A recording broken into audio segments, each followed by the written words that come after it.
Bueno, una vez que tenemos una idea general de cómo es el color y la percepción y las evaluaciones, cómo se puede hacer una evaluación visual semi-cuantitativa, podemos ver ahora cómo comenzó la medición instrumental de color, cómo se obtuvieron las funciones de sensibilidad del ojo. Nosotros vimos que para que se produzca la percepción de color necesitamos los tres elementos: el ojo, el iluminante, o sea, la fuente de luz, y el objeto. El objeto tiene una distribución espectral característica que depende de los pigmentos que contenga. El ojo tiene la sensibilidad para los tres primarios de acuerdo con la sensibilidad de los conos en la parte cromática. Y también el iluminante tiene su distribución espectral, como habíamos visto al final de la clase pasada. Entonces, hay que combinar las funciones del objeto con la función del ojo más la función del iluminante para obtener una medición cuantitativa de color. Ahora, digamos, la medición del objeto se puede hacer, porque yo puedo tener un aparato que me mida la reflectancia en función de la longitud de onda o la transmitancia en función de la longitud de onda. Eso lo puedo obtener. Puedo también obtener la distribución espectral del iluminante, es decir, ver la intensidad o la potencia espectral en función de la longitud de onda. Pero ¿cómo combino esas dos cosas con las funciones del ojo? Es decir, ¿cómo se obtuvieron las funciones del ojo? Para eso se usó en todo el mundo un estudio de observadores a los que se les solicitaba que mediante tres luces, intensidad de tres luces enfocadas sobre una pantalla, igualaran otra con una determinada longitud de onda. Entonces se iluminaba la pantalla con una determinada longitud de onda y se le pedía al observador que mediante tres luces que tenía que graduar la intensidad, se igualara la luz incidente. Entonces, mediante eso se tenía la sensibilidad del ojo para cada primario en todo el espectro, porque acá se iba iluminando con distinta longitud de onda. Entonces, para cada longitud de onda se tenía la sensibilidad a los tres primarios. Este experimento se comenzó con luz amarilla. Amarilla, roja y azul, que se consideró que eran los primarios, como siempre. Nosotros también habíamos estudiado así. Sin embargo, al colocar acá luz amarilla, no se podía obtener la igualación en todo el espectro. Había que restar colores, empezar a poner una luz de este lado, es decir, eso es porque el amarillo tiene una función negativa. Entonces, lo que hubo que hacer es usar el verde como primario y cumple con la definición de primario, porque primario es un color que no se puede hacer con la suma de los otros dos. Es decir, yo mezclando rojo y azul no puedo obtener verde. Entonces, cumple con la definición de primario y no es el primario característico, pero ustedes van a ver para todo lo que es monitores, televisores, computadoras, bueno, para todo lo que sea cámaras fotográficas, se usa todo lo que sea luz, lo que tiene que ver con la luz, se usa el rojo, verde y azul. Entonces así esto se hizo con miles de observadores en todo el mundo, y se obtuvieron las curvas características para combinadas, que se tomaron como promedio del observador patrón, que sería un observador imaginario, porque no, digamos, es un promedio de muchísimos observadores. Entonces, con eso se obtuvieron las curvas la sensibilidad de los conos beta en cada región del espacio. Beta, o sea, los conos que eran las células que permiten la percepción de color, se llaman con el nombre, la letra griega que corresponde al nombre en inglés. Por ejemplo, los beta son los azules por blue, los gamma son los verdes por green y los rho son los rojos por red. Bueno, entonces se hizo también el estudio de los cilindros o bastones del ojo, y tienen, los bastones se observó que tienen una longitud de onda de máxima intensidad o de máxima sensibilidad a 500 nanómetros. Los rojos más o menos a 600, los verdes entre 500 y 600, y los azules alrededor de 450. Bueno, entonces, eso sería, a partir del experimento con numerosos observadores en todo el mundo, se obtuvieron las curvas que corresponden a los primarios imaginarios, porque recuerden que esto es un promedio de de muchos observadores. Lo que sí es que, como esto implicaría trabajar con 4 variables, se asignó, en vez de trabajar con 4 variables, a los bastones se les asignó lo mismo, se consideraron que era como los conos verdes, para trabajar con una variable menos, y se consideró que los bastones eran los verdes. O sea, la variable bastones se sacó. Y se usó el verde como que está bastante cerca del máximo de los bastones. Entonces, con la función transmitancia, obtenida por ejemplo con un espectrofotómetro en función de la longitud de onda, la potencia espectral del iluminante, eso se combina y da una cierta función. Y eso se combina con las funciones de los 3 primarios, que son estos, 3 primarios imaginarios o virtuales, que son estos, que representan la sensibilidad del ojo en cada zona de los 3 conos. Y con eso se combinaron las 3 funciones, la del objeto, que sería esta transmitancia en función de la longitud de onda, la del iluminante y la de los 3 conos, y se obtuvieron los valores triestímulo X, Y y Z, que son los valores triestímulo, y es la forma en que se caracterizan los colores. Entonces, con esto queda caracterizado el color, y por eso se llama valores triestímulo, considerando que la función Y incluye la función de los bastones. Entonces, con esto, con la Y, uno tiene la idea de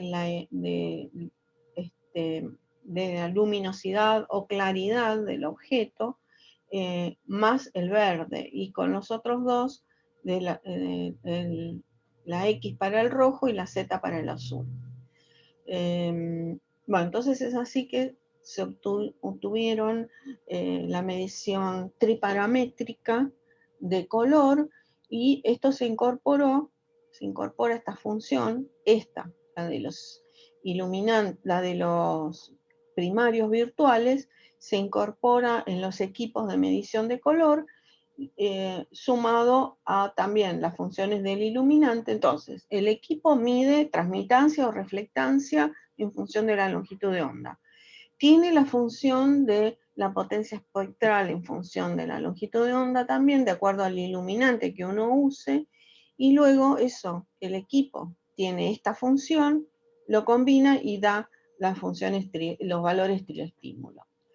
Otra variable que se tiene en cuenta es la del ángulo de observación. Cuando uno mira objetos a lo lejos, obtiene, se dice que mira con un ángulo de 10 grados, que es el ángulo que forma el eje del ojo con el horizonte. Entonces, cuando uno mira a lo lejos, el ángulo es de 10 grados. Y cuando mira los objetos cerca, como hace con los alimentos, por ejemplo, es de 2 grados. Por eso en alimentos siempre tomamos el valor de 2 grados. Y el de 10 grados se usa para ver paisajes, o si no, pinturas, paredes, objetos que no están tan cerca. Pero para alimentos usamos el de 2 grados. Entonces acá hay algunos ejemplos, cómo combina, este sería un iluminante con la distribución espectral del objeto. Eso me da esta combinación, ¿no? Que sería la combinación de la función del iluminante con la del objeto. Me da esto. Con otro iluminante, combinada con el mismo objeto, me da otra curva, y de ahí nace también el metamerismo. Entonces, depende de la distribución espectral del objeto, se va a notar más o menos el metamerismo cuando uno cambia la luz. Acá hay otro ejemplo, como distintos objetos uno los puede igualar. Por ejemplo, si uno mide con un iluminante que tiene esta característica, ven que acá disminuye la potencia justo en esta zona donde son más distintos, uno con esta luz los ve iguales, y si magnifica la diferencia con una luz que aumenta la potencia justo en esta zona, entonces los ve distintos. O sea, combinando iluminantes con las características del objeto, uno puede igualar o magnificar las diferencias de los objetos. Bueno, entonces como nosotros dijimos que el color queda bien caracterizado con 3 parámetros, X, Y y Z, que uno representa la transmitancia en el rojo, otro en el verde y además la luminosidad, y otro en el azul. Eso sería trabajar en el espacio, manejar 3 variables en el espacio. Por eso se han calculado lo que se llama coordenadas cromáticas, X y Y, que son Y es, por ejemplo, la X grande, o sea, el valor triestímulo X sobre la suma de los otros 3, y la Y pequeña es la coordenada cromática Y, es el valor triestímulo Y sobre la suma de los otros 3. Sería como la fracción de uno con respecto a los otros 3.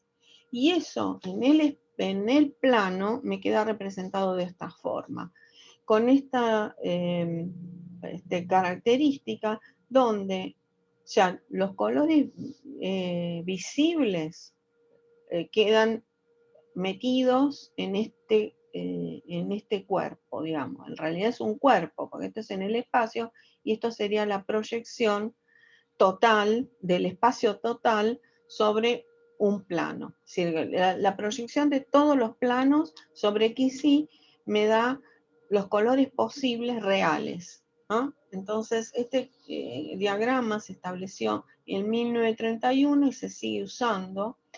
Y entonces, fíjense cómo queda. Esto es como doblar el espectro, que dijimos que iba del rojo al azul, es como plegarlo. Y en el borde de este círculo, de esta especie de lengua, a veces se llama lengua zapatilla por la forma que tiene, nos quedan los colores espectrales puros. Entonces yo tendría en el borde de esto los colores espectrales puros.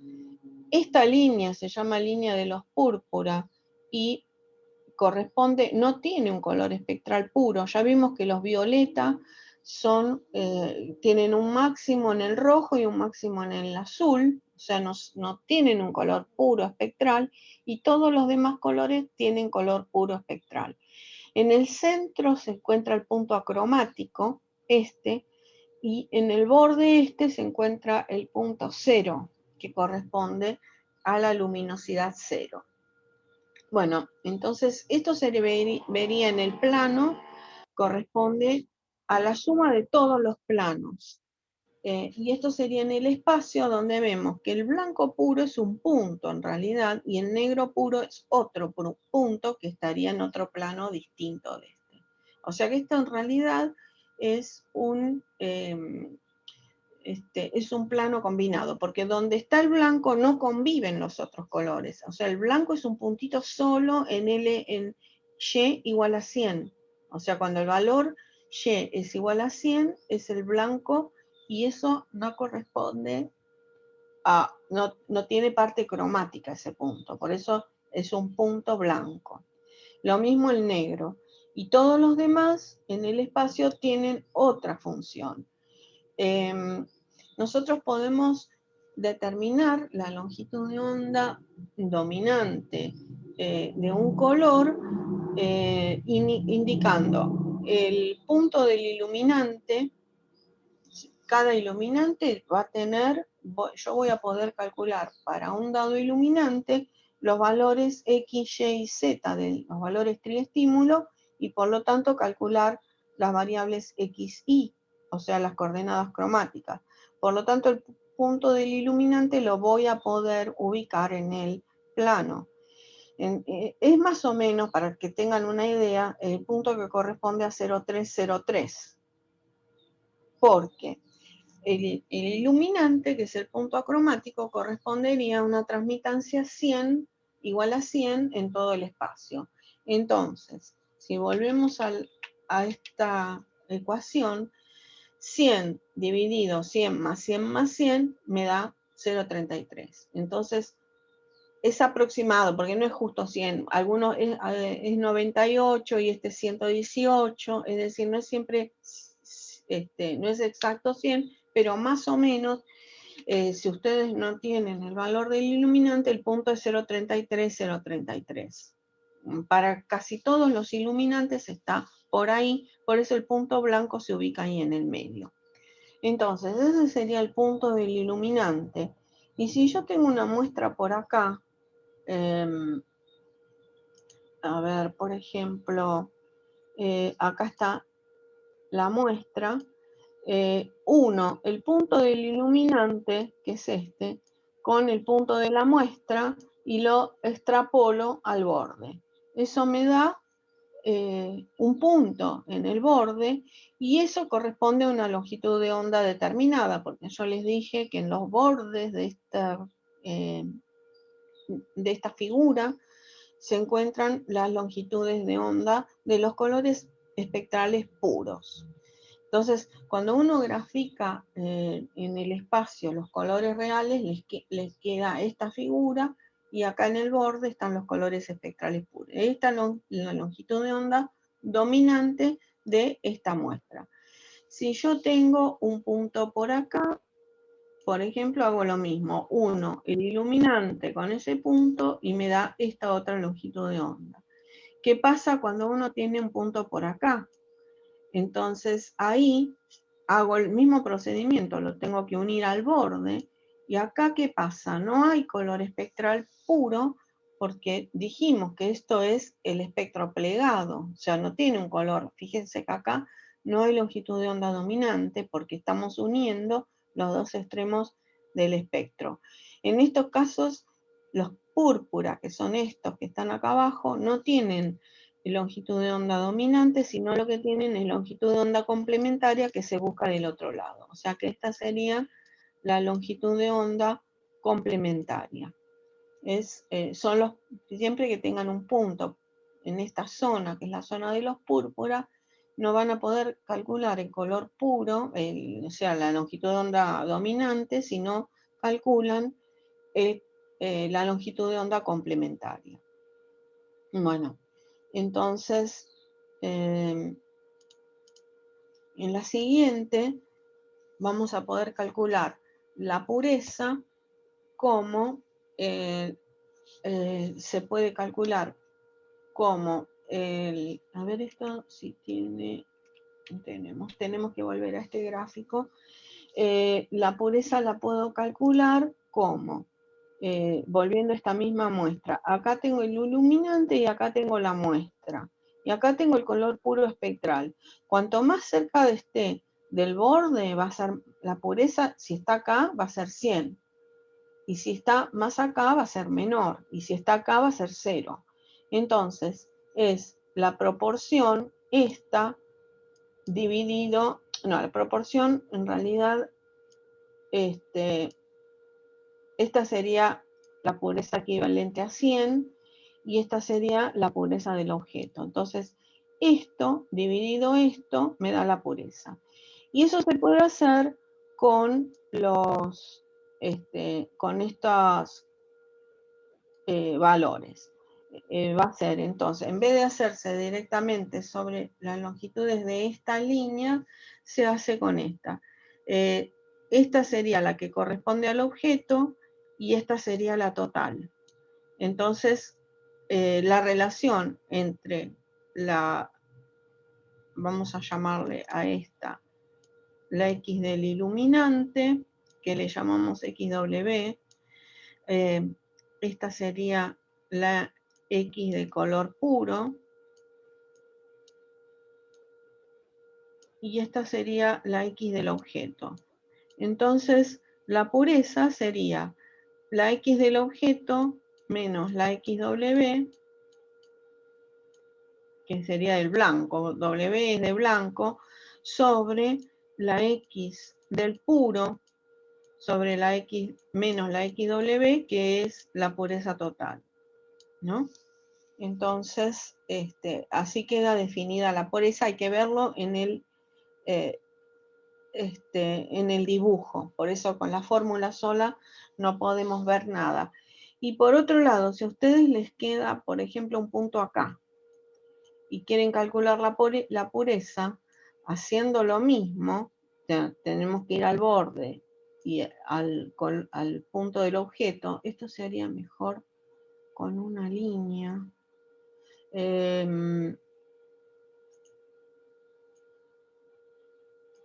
Sería eso.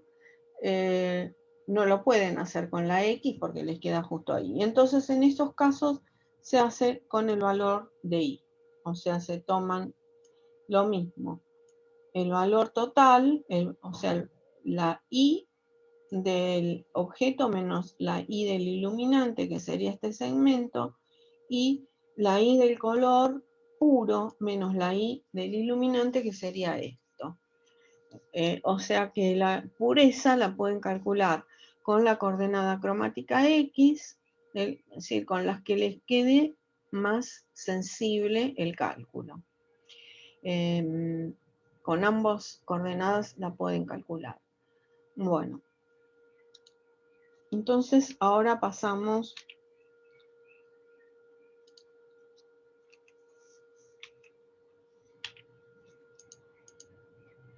entonces acá está como está calculada la pureza. Y otra variable que podemos calcular es la diferencia de color.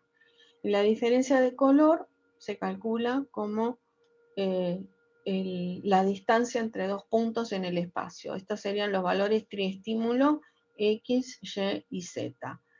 La diferencia entre, lo puedo hacer con respecto al iluminante o con respecto a otro color. O sea, la diferencia de color entre dos puntos del espacio. Serían ya sea entre la muestra y una referencia cualquiera, y esa referencia muchas veces es el iluminante, pero otras veces es el control, por ejemplo, un estándar. Entonces calculo la diferencia como la diferencia de las X más la diferencia al cuadrado para que no se me compensen, más la diferencia de la Y al cuadrado, más la diferencia de las Z al cuadrado, todo eso raíz cuadrada. Y si recuerdan ustedes de álgebra o de análisis, esto corresponde a la distancia entre dos puntos en el espacio. Bueno, entonces acá están las eclipses de McAdam que corresponden a las diferencias de color notable en cada zona del espacio cromático. Entonces, esto que también fue hecho con numerosos observadores a los cuales les pedían que les iban colocando muestras de distintos valores de delta E en distintas zonas, y ellos tenían que indicar cuándo percibían las diferencias. Entonces, lo que se observó es que tenían que separar mucho los colores en el rojo, en el verde, para que los pudieran percibir la diferencia, mientras que en los azules y en los rojos había que separar menos los colores para que lo pudieran ver dentro del gráfico de las coordenadas cromáticas. O sea, ¿esto qué indicó? Que un valor de delta E en el verde, tomado así, con las fórmulas de X y Z,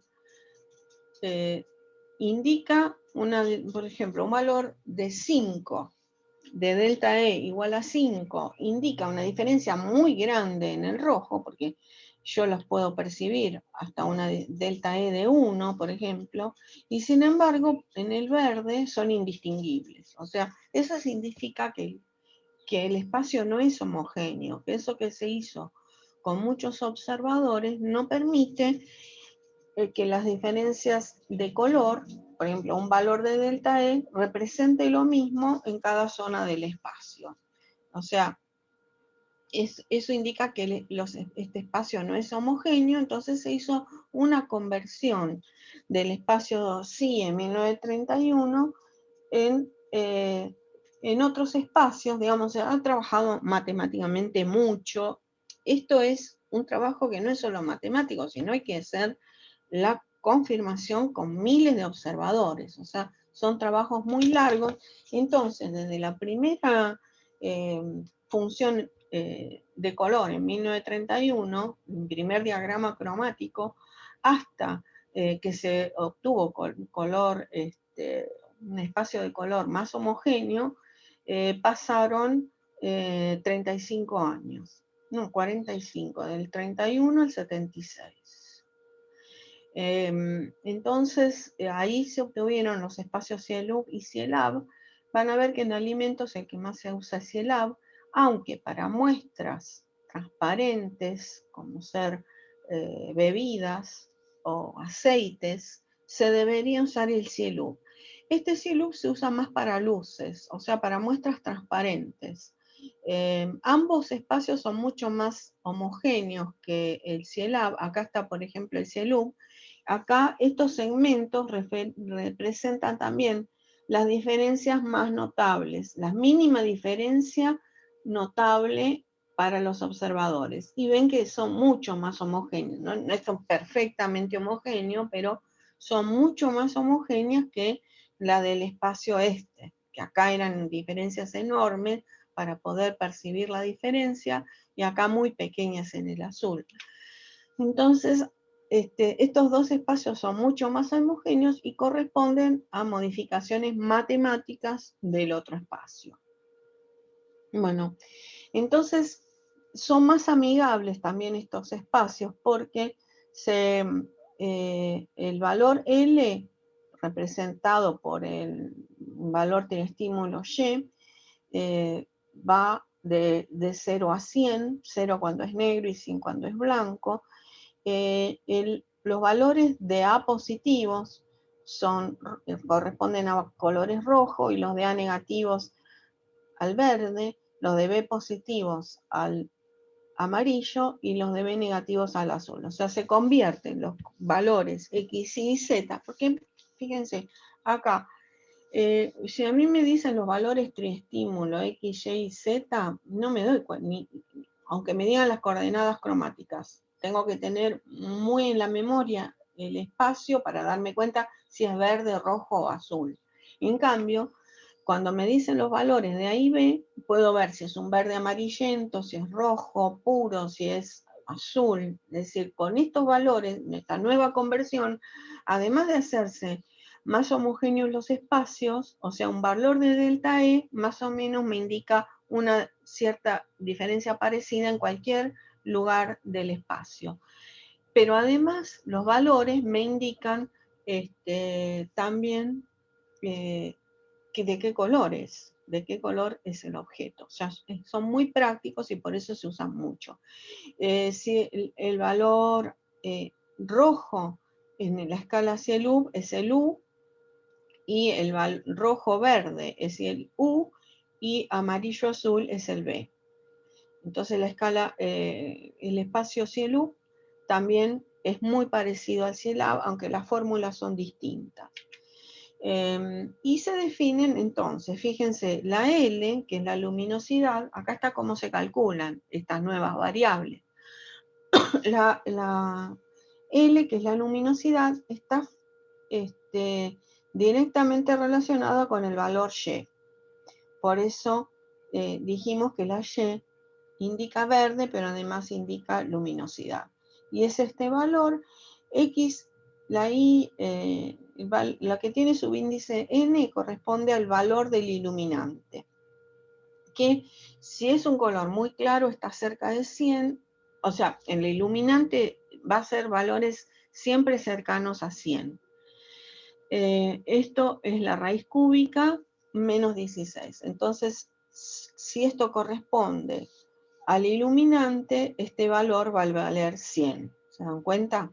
Si Y es igual a Yn, porque se trata del iluminante, este vale 100, este vale 100, entonces 116 menos 16 es 100, entonces LAB, L del iluminante es 100. Para cualquier otro punto, L es menor que 100. Y acá están las funciones de A, se hacen con el rojo y el verde, y los valores de, por eso va en el eje rojo-verde, y es negativo cuando es verde, ¿se dan cuenta? Y el B va en el eje amarillo-azul, y es negativo cuando es azul. Este es el azul. Entonces, pueden sacar a partir de las funciones estas, que se calculan a partir de los valores de estímulo y teniendo el valor del iluminante, pueden obtener los valores de LA y B. También se puede calcular la cromamétrica, que indica solo la parte cromática, porque ahora la parte cromática está representada por A y B, mientras que L representa solo el valor de luminosidad. Y el ángulo de tono, o sea, la parte cromática está indicada acá. Y el ángulo de tono es el ángulo, fíjense cómo están ubicados los ejes. El A y el B. El A es el eje horizontal y el B es el eje vertical. Y el ángulo de tono es el que forma que está la muestra, supongamos esta es la muestra, con el eje A. Entonces, en este caso, el ángulo de tono es este. Y el ángulo de tono también es indicativo del color, porque si el ángulo de tono está cerca de 0, indica que es bien rojo. Si está más cerca de 90, es más amarillento. Si está entre 90 y 180, es verde, dependiendo de si es más amarillento o no.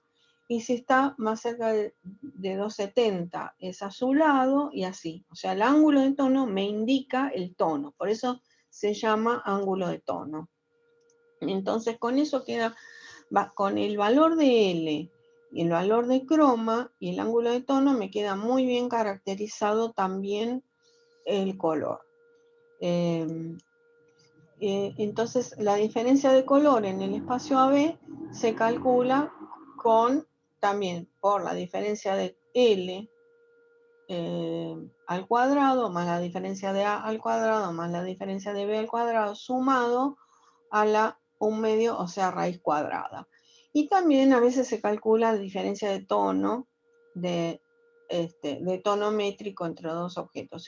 O sea, lo principal es que conozcan la fórmula del delta E, que es la que se usa más. Entonces se puede calcular en el espacio CIELAB, que es este, o en el espacio CIE, que es el que usa X y Z. Bueno, entonces acá está indicado que X, Y y Z son los valores correspondientes al iluminante y esta indica la diferencia. Bueno, el espacio está idealmente representado en una esfera, pero al igual que le pasó a Munsell cuando quiso observar en el espacio los colores, son espacios que no son, como uno se los imagina, esféricos. Por ejemplo, esto está representado en los valores no, este es las coordenadas cromáticas, lo que vimos antes, o sea, este gráfico está representado, o sea, las coordenadas cromáticas X pequeña y Y pequeña, y el eje Y grande, que es la otra variable que se usa para completar la caracterización de color, está representado acá. ¿Ven? La forma del cuerpo. Y como yo les decía, el blanco es un punto en Y igual a 100, mientras que todos los otros planos corresponden a distintos colores. Y lo que vemos proyectado sobre el eje de las coordenadas cromáticas es todo ese espacio, no es un plano del espacio, porque si no, no podrían convivir el blanco con los otros colores. Ahí está proyectado todo el espacio sobre un plano. Es como achatar eso sobre un plano, no es cortar un plano, sino es achatar todo o hacer la proyección del espacio total. Y como ven, tampoco los amarillos conviven con los azules oscuros, ni los rojos oscuros tampoco con algunos de los otros colores más claros. Entonces, cuando uno tiene el diagrama de cromaticidades proyectado en un plano, tiene que pensar que eso es todo el espacio proyectado y no que es un plano. Lo mismo pasa en lo que les decía antes, con el espacio Cielab. Quedaría representado de esta forma. Acá represento en el plano AB, en vez de X y Y pequeñas, represento B, y en el eje vertical LL. El blanco es un punto. Esto ya observan que no es una esfera, y lo que yo les decía parece más al espacio de Munsell, donde está el espacio deformado en los colores más oscuros hacia los azules y en los colores más claros hacia los amarillos. O sea, son espacios deformados. Digamos, hay una idealización de que corresponden a una esfera o a una forma más homogénea, pero sin embargo son todos espacios muy deformados porque no hay amarillos tan oscuros ni azules tan claros. Acá llega apenas un celestito muy claro, pero no llega de esa forma. Ustedes pueden hacer la conversión entre espacios X, Y, Z, dando algunos de los valores, o bien pueden dar los valores de estímulo X, Y, Z, las coordenadas cromáticas X, Y pequeña e Y grande, L a B, es decir, pueden darle un valor, tocar de nuevo el renglón, la fila donde están ubicados los datos, y ahí les aparecen los valores, hay los valores de los otros, de las otras variables en las otras escalas. Una escala muy usada, que inclusive en el Photoshop y en todas las cámaras fotográficas, en las pantallas, monitores, televisores, se usa mucho RGB, porque fue el primer espacio, antes que el X y Z, fue el primer espacio que se utilizó para la medición de color y corresponde a rojo, verde y azul. Bueno, entonces a veces hace falta interconvertir entre RGB, X y Z. Y acá les da en LV, LAB, es decir, le da en todos los espacios. O sea, en Internet hay muchos de estos convertidores. Este es el de Bruce Lindblom, que tiene muchas parte matemática y también las funciones esas yo las saqué de ahí, la de la representación en el espacio también.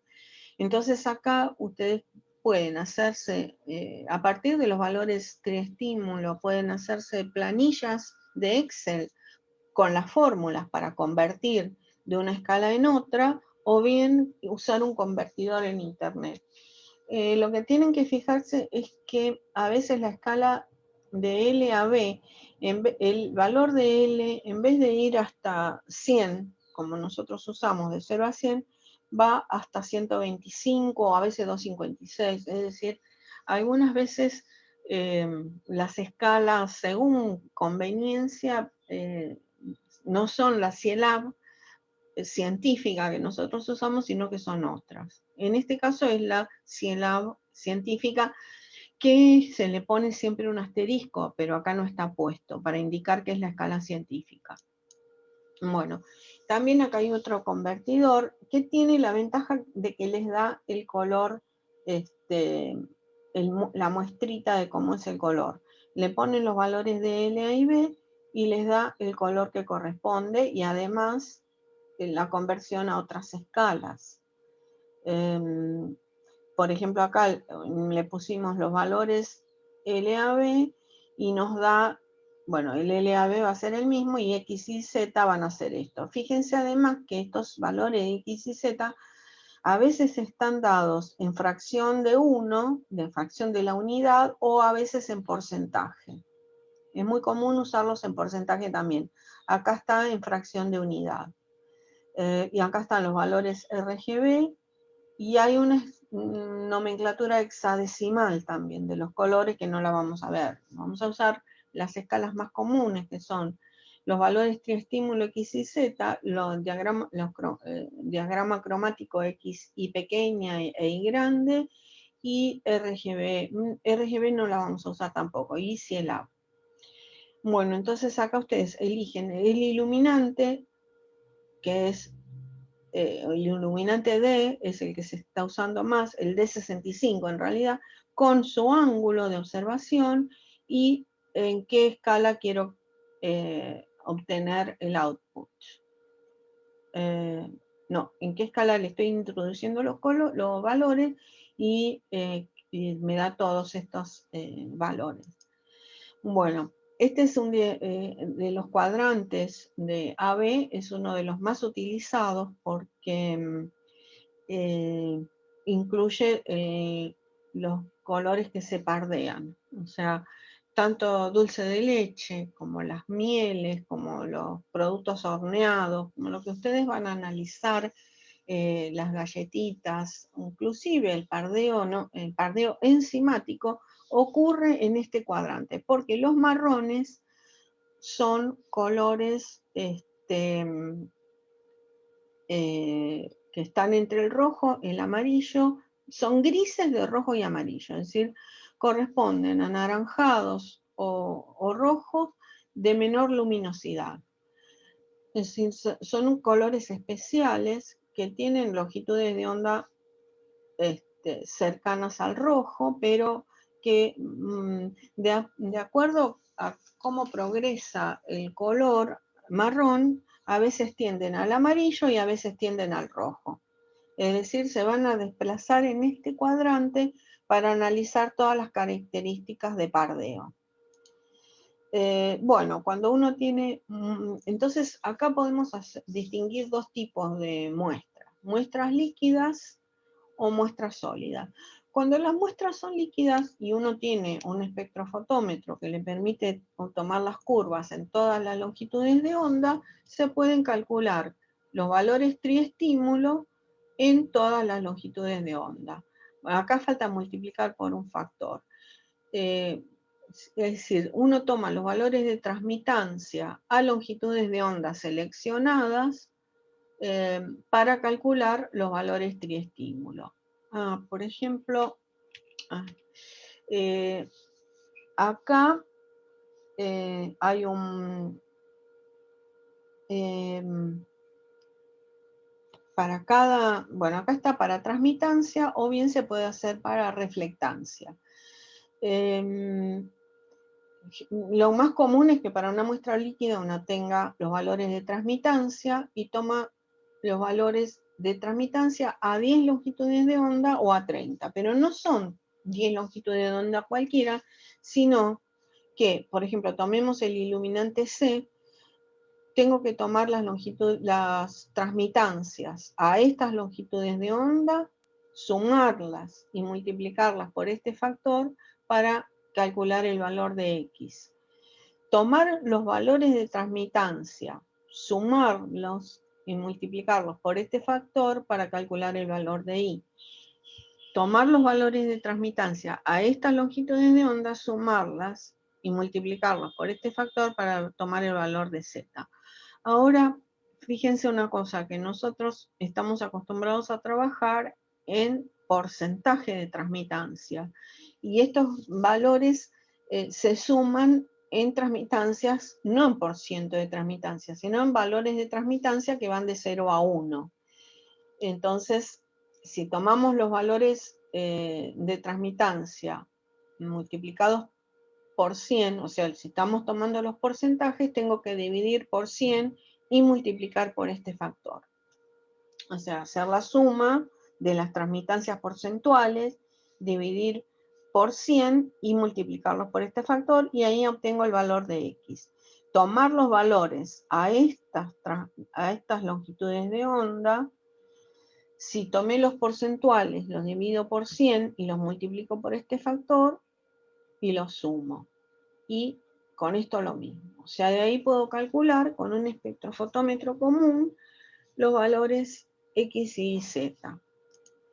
Hay un método simplificado que sirve para los tonos amarillos y marrones y verdes. O sea, sirve, por ejemplo, para aceites, incluido aceite de oliva, cervezas, mieles, es decir, todos los que están en ese cuadrante que yo les mencioné, pueden usar. Por ahí uno no tiene un espectrofotómetro que mida automáticamente en todo el espectro, entonces puede tomar las transmitancias a 625, multiplicarla por este factor, sumarla a la transmitancia 550, multiplicarla por este factor, sumarla a la transmitancia la 445 y multiplicarla por este factor.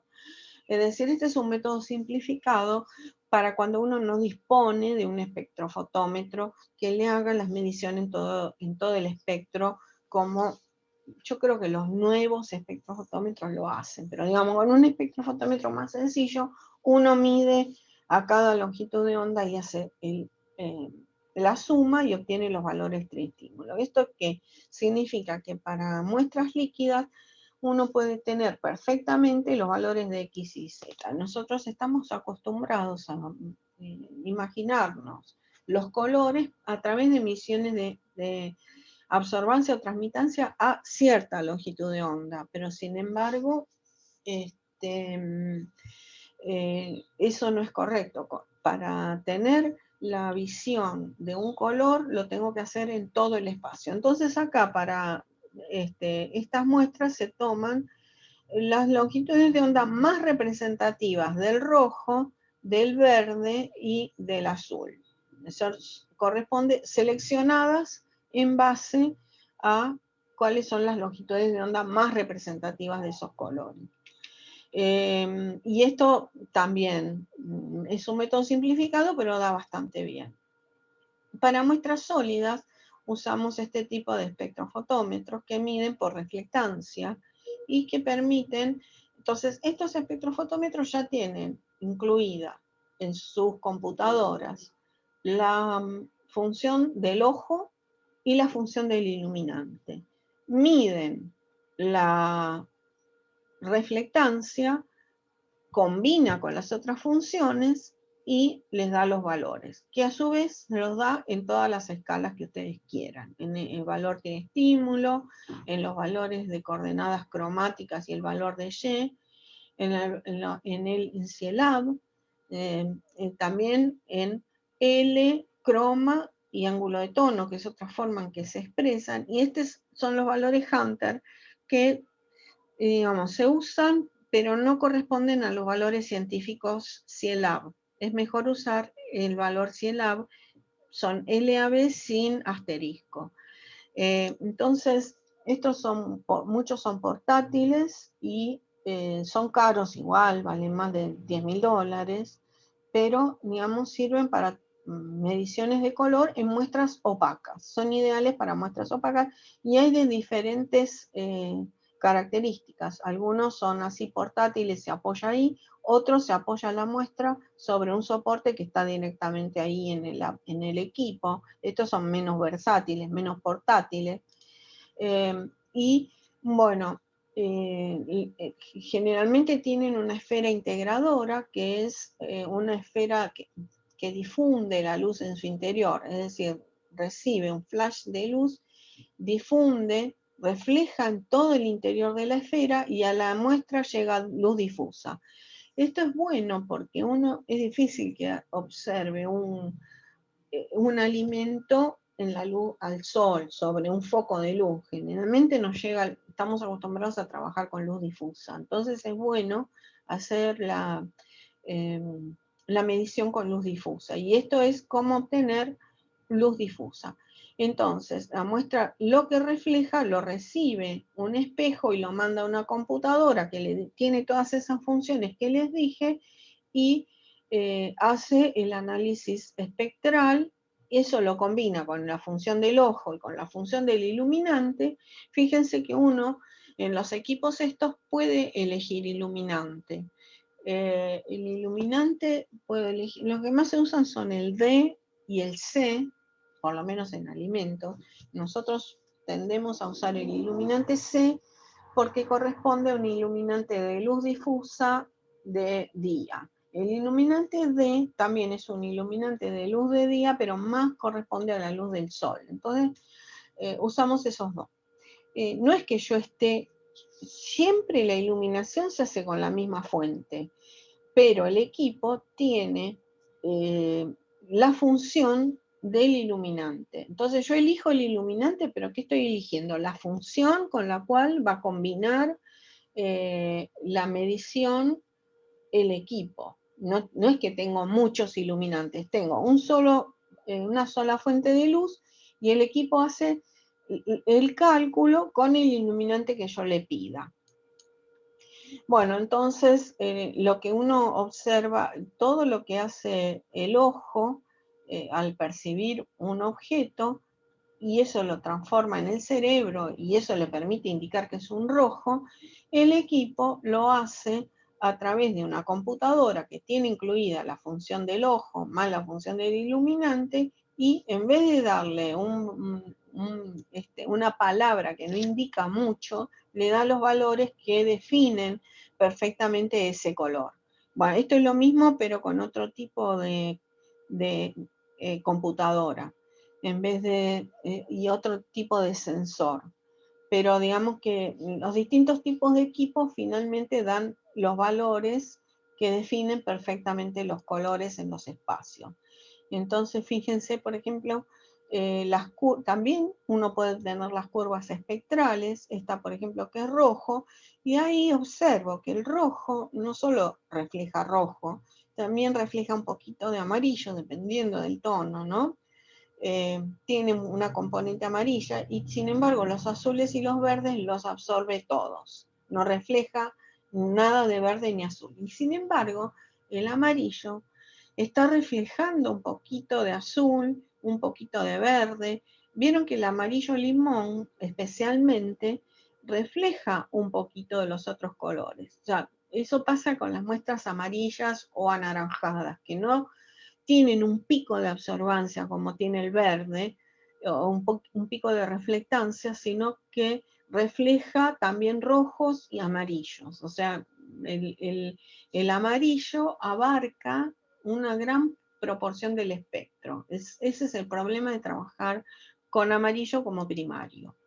Bueno, entonces acá tienen diagramas donde están especificadas con los que se trabaja, y ahí ustedes en el trabajo práctico o en los problemas van a ubicar las muestras después de calcular los valores, las coordenadas cromáticas, y ahí pueden observar en qué color caen. Acá no están en el borde las longitudes de onda, pero generalmente tienen las longitudes de onda para calcular la longitud de onda dominante.